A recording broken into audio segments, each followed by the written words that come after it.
The one question that I keep getting asked is, what is it that I actually do for a living? Most of you have seen me in Malayalam cinema, so for you, I'm Apoorva Bose, the actor. Few know me as a lawyer, fewer still as a human rights lawyer. And if you happen to glance through my Instagram profile, you might even think I'm a dancer or a singer. So there's this perpetual confusion surrounding what is it that I actually do.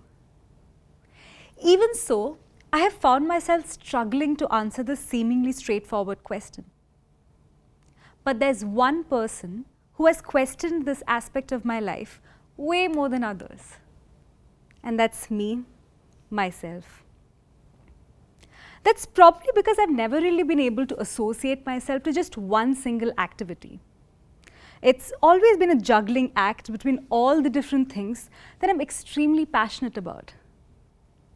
So in that respect, I think I've always been a jack of many trades, but never a master of one.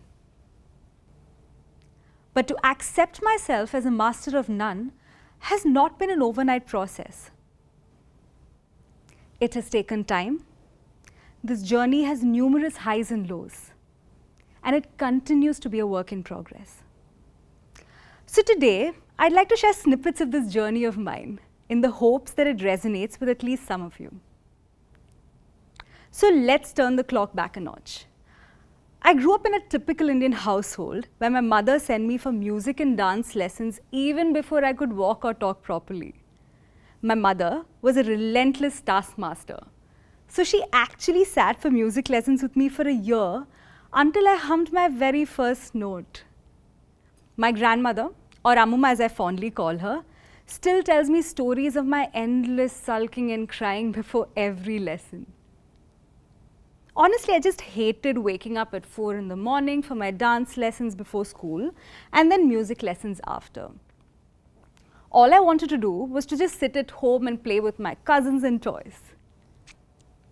I don't know how and when all of this changed, but then soon enough, these things became the best part of my day, and eventually an integral part of my life. Unlike music and dance, I loved being in front of the camera as a child. My father loved clicking photos of me, and I loved posing for him. So when a family friend asked my mother if she'd be okay with me doing a print advertisement, Amma readily agreed, probably a bit relieved knowing that this was something I'd do without throwing a tantrum. And that's how my modeling career began. At the age of 3, happily eating ghee for a print advertisement. As I grew up, I also developed a love for theatre and acting. There was something amazing about just being on stage and transforming into a new character and instinctively feeling the pulse of the audience. So all these different things, the theatre productions, the activities, the stage shows, representing my school for them, all these things, they defined my childhood. And looking back, I don't think I can really imagine a childhood without all these different things that I've become extremely passionate about. Now, moving on a bit from here, remember how as children we were often asked this question, what would we like to be when we grow up? I was asked this in 3rd grade and was asked to make a speech about it. So I confidently went up on stage and said that I'd like to become a scientist. Well, this would have been an impossible task considering how amazing I'm at maths. And then when I was 13 or 14, this ambition changed to that of a neurosurgeon. Well, again, I suspect this has something to do with me watching Hugh Laurie on House MD. The point is, until a certain age, this question never really scared any of us. Until high school. Suddenly, we were sent for all these career counseling sessions and teachers were stressing on the importance of the upcoming exams in our career. And they were also telling us that these extracurriculars needed to take a back seat. Well, this was a bit confusing for me because I was always that student who did quite well in her academics, but at the same time, I also loved doing the other things that I was passionate about. Multitasking actually helped me focus better in my studies. I learned to manage my time more efficiently as well. So why were these things suddenly termed as distractions? So I did what came most naturally to me. When I got offers to do movies, bang in the middle of my examinations, I decided to go for it. Well, this wouldn't have been possible without the support of my family. But I honestly had a blast alternating time between my studies and the film set. So basically, all these different things, they were constants in my journey. But at the same time, there were these external pressures constantly emphasizing on the importance of a mainstream career. Thankfully, by this time, I was quite certain I wanted to pursue a career in law. But I was also quite certain I wanted to continue doing all the other things I was passionate about. And that's exactly what I did in those 5 years. I interned at several places. I also managed to do around 3 films. I worked in the Parliament, the United Nations, and also I managed to sing in a movie. I also secured a Doordarshan accreditation in Bharatanatyam. But every single time in an interview, when I was asked this question, what I see myself as, I drew a blank. I was just as confused as ever. I don't think I realized at that point that this seemingly straightforward question was in a way to sort of constrict yourself in a certain role or bracket. It made you think that in order to be successful, you had to become a master at one thing. There is this natural progression that we're all sort of socially conditioned to follow. First you do your school, then undergraduation, then you do your masters, and then you pick that one thing that you're most passionate about. But what happens if you have many things that you're passionate about? The next phase of my life was probably the most important decision that I have ever taken. The decision to pursue my master's at the Graduate Institute in Geneva.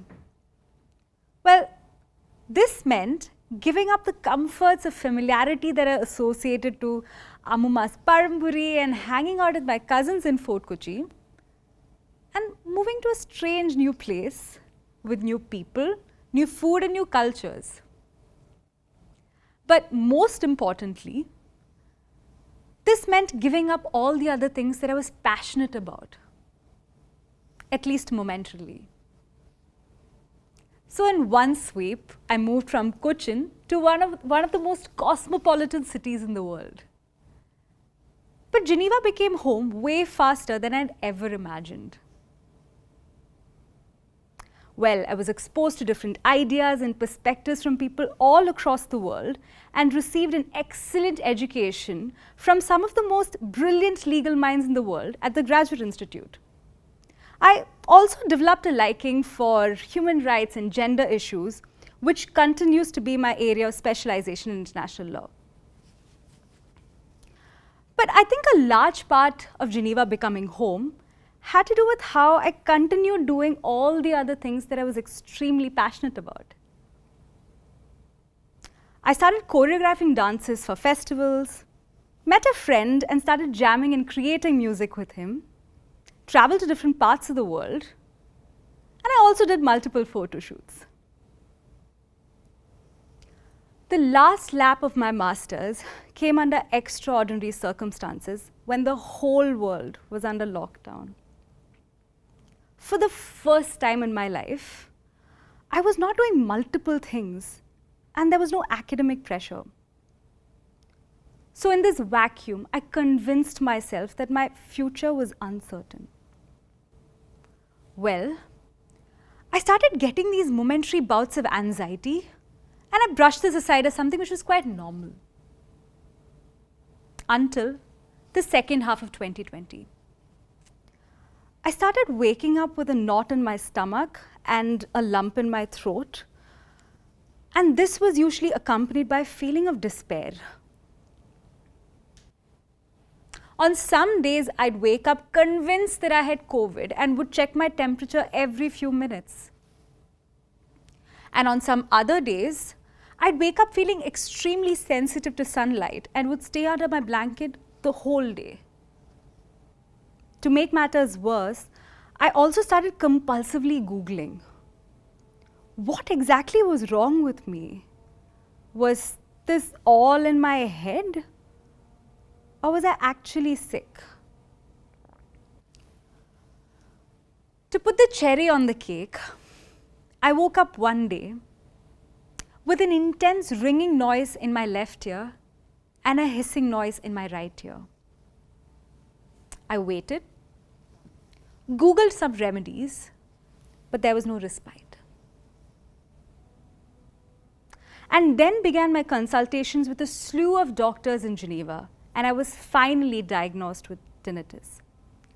For those of you who don't know, tinnitus is a condition where you can hear noises such as ringing and hissing in one or both ears in the absence of any external sound.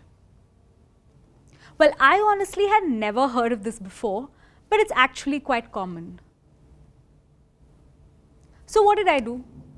I started Googling more. And this honestly was just feeding my own paranoia. So my condition is rarely an indication of an underlying illness, but at the same time, it can severely deplete your standard of living. Imagine hearing this or this every second of your life. Honestly, the only thing I hoped for in that moment was that one moment of silence. Everything else seemed insignificant in comparison. Out of sheer desperation, I did something which I probably had never thought of before. I reached out to a friend's therapist. My therapist, who had incidentally also been suffering from tinnitus, was an absolute godsend. Though initially I sought therapy to understand how to deal with tinnitus, I soon started introspecting the underlying causes for my anxiety and stress, as extreme anxiety and stress are also related to tinnitus. The breakthrough moment in my therapy came when I finally realized what was dormant in me all these years. My anxiety basically stemmed from my fear of failure. What if I'm never successful?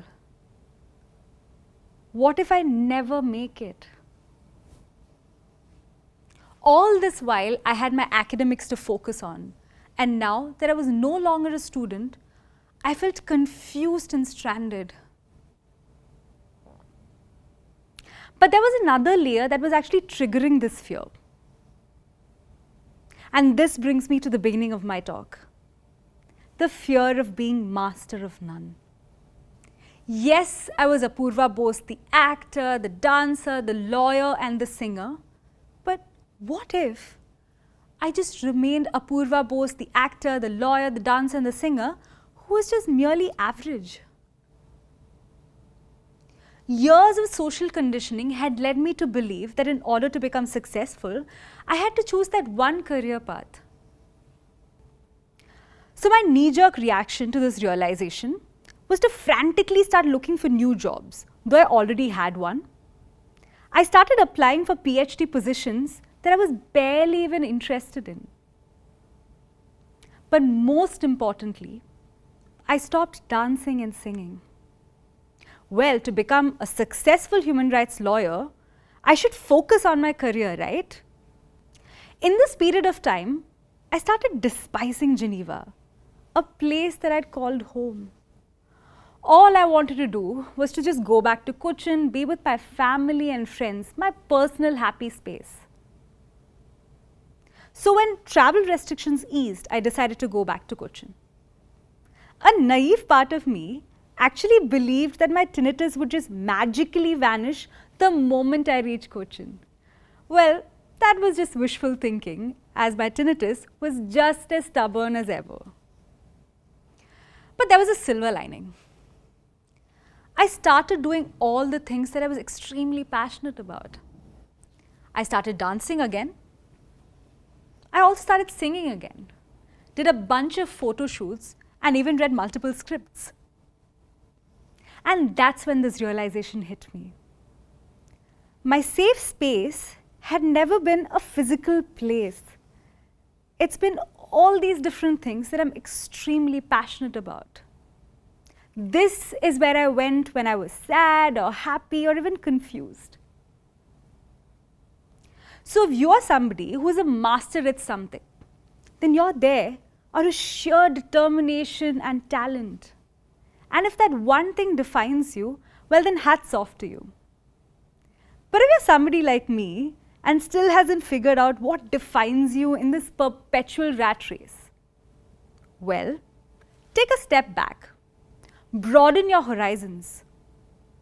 Who says you have to be defined by just one thing? Who says that to become successful, you have to be the best at something? If you think you're just average or just decent at many different things, then let me assure you, you're perfectly normal and just as awesome. Let them all define you. So today, my tinnitus is just as stubborn as ever, but I've learned to embrace it as that companion, that warning system of mine that tells me when my body is under stress. That friend that we all need that tells us to take a break and just chill. Well, tinnitus is that friend for me, just that mine is more annoying than most. Yes, I have days when I wake up with a knot in my stomach and a lump in my throat, but those days are short-lived, as I just take a break and maybe jam with a friend. Yes, I'm still healing, and there are momentary lapses in this journey. But I've learned to accept myself for who I am. This is who I am. I'm Apoorva Bose, the actor, the dancer, the singer, and the lawyer, and so much more. I'm tiny bits of an actor, lawyer, dancer, and a singer, and who knows, maybe tomorrow I'll actually find something else I'm more passionate about. And maybe, along the way, I'll go from being a master of none to a master of some.